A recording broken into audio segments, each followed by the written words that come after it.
Hey everybody, welcome back to the channel. Today we are going to be showing you how to set up a brooder for your poultry, your waterfowl, or whatever you may have. In today's case, we have a fresh batch of French Toulouse goslings. We just got these guys in the mail today. We're really excited to have them. We've had a couple previously and they are excellent geese. Beautiful, kind, very people friendly. So let's get into this. When you're setting up a brooder, the concept is pretty much uniform across the board for any type of poultry and waterfowl. You need a nice, clean, safe place that's temperature controlled. So we're in my shop today. It's springtime here in East Texas. During the day, we're in the low 80s right now, high 70s, low 80s. At nighttime, we're still dipping down to, mid to high 50s, low 60s, that's a little cool for new birds. So I'm able to shut my shop door in here and put a heat lamp on top of this at night, and during the day, when it's warm, I can open it up and the birds can have some fresh air. So that's why I'm doing this here. Now, for your brooder, again, this is real simple. You just need to have something that they can't get out of, obviously. Fresh shavings down. And first thing I'm going to do is I'm going to put their food and water in there. In a future video, I'm going to show you how we mix our feed. We use scratch and peck organic feeds. We add some alfalfa to it.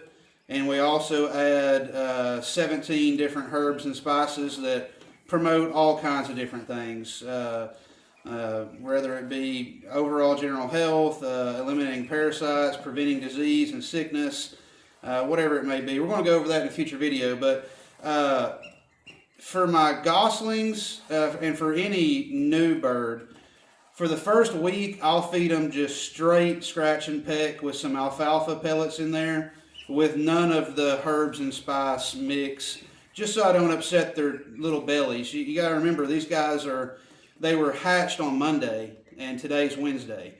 So, they're 2-3 days old, and they've been in the mail. They're a little stressed out, and I don't want to upset their little stomachs. I want to set them off to a good start. So we've got this feed. This is, again, scratch and peck organic starter mash. And then some little alfalfa pellets just for some extra protein. So I put their feed in there. I'm going to stick their water in there. And with their water, I'm going to add, I thought I brought a brick in here, but I didn't. Usually, just for the purposes of not having to refilm this video, I'm going to use this for now. But I would put a brick down here, because, as you know, or as you will know, if you decide to raise waterfowl, water is not just for drinking. They're going to want to get in it. So if I can keep it up just a little bit up out of the flakes, or the pine shavings, I should say, it keeps the water cleaner. I mean, you're going to be changing it out every day anyway, but it's a good idea to try to get it just a little bit elevated. Okay. So now that's set up. There's really nothing else to do there. One note, if it were winter or a cooler time of the year, you would want to have this preheated. I believe for chickens in particular, you want it like 98 degrees in here, 96, 90. You want it really, really warm. But again, these are goslings. They're a little different on that. And it's springtime in this shop here. It's probably 85, 86. So they're going to be just fine. Okay, let's get the cute little guys out of their little box. We get all of our ducks, geese, and guinea fowl from Metzer Farms. Metzer is a breeder out of California, and we have had phenomenal success with their products, their little baby geese and ducks and guineas. So that's where we like to get them, and they come very lively, as you can see. They're ready to get. They say, "Let me out of this box, man." They're ready to get up out of there. So let's get them up out of there. I'm going to gently open this up. Now, we have a couple of ganders in here. A gander is a male goose. And the ganders are going to be marked. So when I take these guys out of here, I want to look at their little eggs. Okay, perfect. I got one right off the bat. So I'm going to set these guys back up here for a moment. And I'm going to show you this gander has a little rubber band on his leg to indicate that I got my male goose. So I'm going to take that off because these guys are going to grow very, very rapidly. And you don't want to cut off circulation to his little leg. So I'm just going to try to gently roll that off.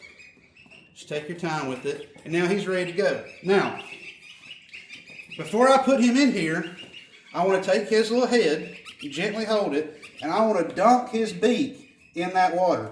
And he's drinking right now. He's immediately drinking. Now he knows that's where my water's at. Now in this water, again, remember I told you these birds have been in the male since they were hatched. They put a little bit of liquid, it's a gel. They put a little bit of gel food in there. It's got electrolytes in it, whatever. But in this water here, for all of our birds, from start to finish, from the day that they get here to the day that they go in the freezer or whatever the case may be, they get apple cider vinegar in their water every single day. That adds electrolytes, and that also fights parasites and just promotes overall gut health and wellness. Now you don't want to overdo it. There is a ratio to it. In this 2-gallon feeder, we use about a quarter cup. It's not much. It's really not much. And that's really as much as you want to use. You don't want to burn their little stomachs up. Okay, let's get his friends in there. All right. So I'm going to take them. I'm going to grab one. And here we go. Here we got our second band. I couldn't have gotten any luckier there. Take that little band off. Dunk his little head, not his head, his little beak. Dunk his little beak in the water. He knows where it's at. And just repeat that process with everybody.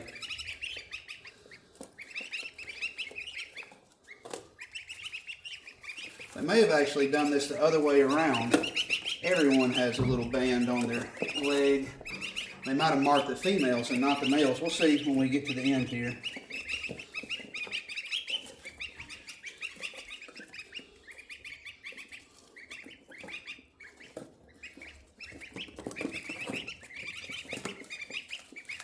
Oh.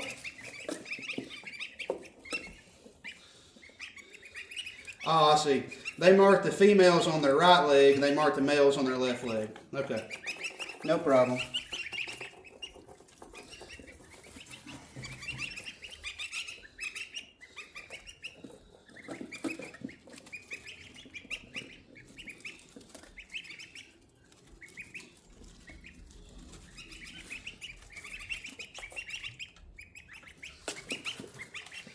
These guys will grow very, very fast. They're very cute right now, very cuddly, but they're going to start molting these baby feathers just within a few weeks, and they turn into big, beautiful adult geese. This guy doesn't want to come off of there. There we go. Sorry, buddy. There's you some water.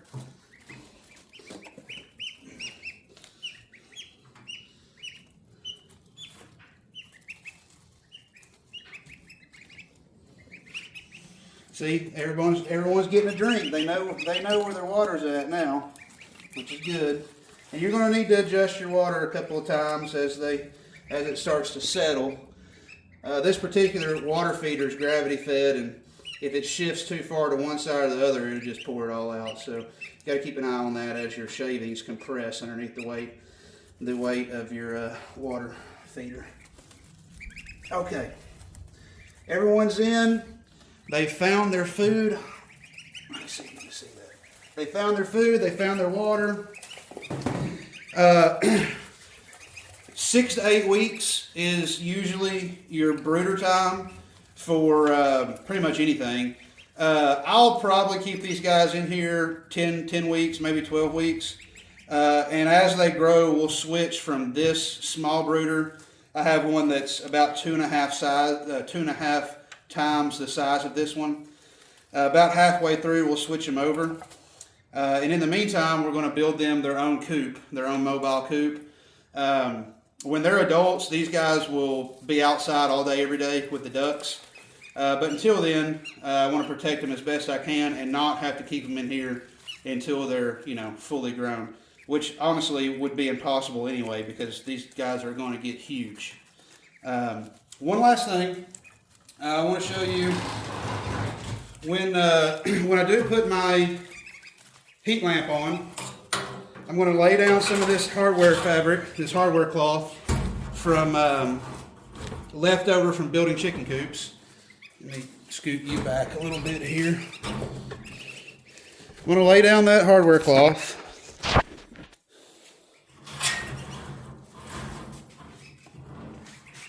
And then I will just take my heat lamp, I'll pick one side or the other so they can get out from underneath it if they get too hot, and I'll set it right on top of there.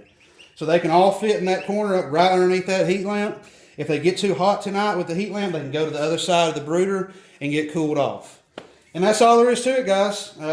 Thanks for watching. Like I mentioned, a couple videos coming up. We're going to go over how to build a chicken coop, a mobile chicken coop from start to finish. That'll include actually cutting the lumber ourselves. I have a small mill here at the house. And then we're going to do a video in between now and then showing you how to mix up your feed for your birds. Also, zinnias and cosmos and calendula seeds came in the mail today. So we're going to be doing a little bit of flower seed sowing. So we will see you in the next one. I really appreciate y'all.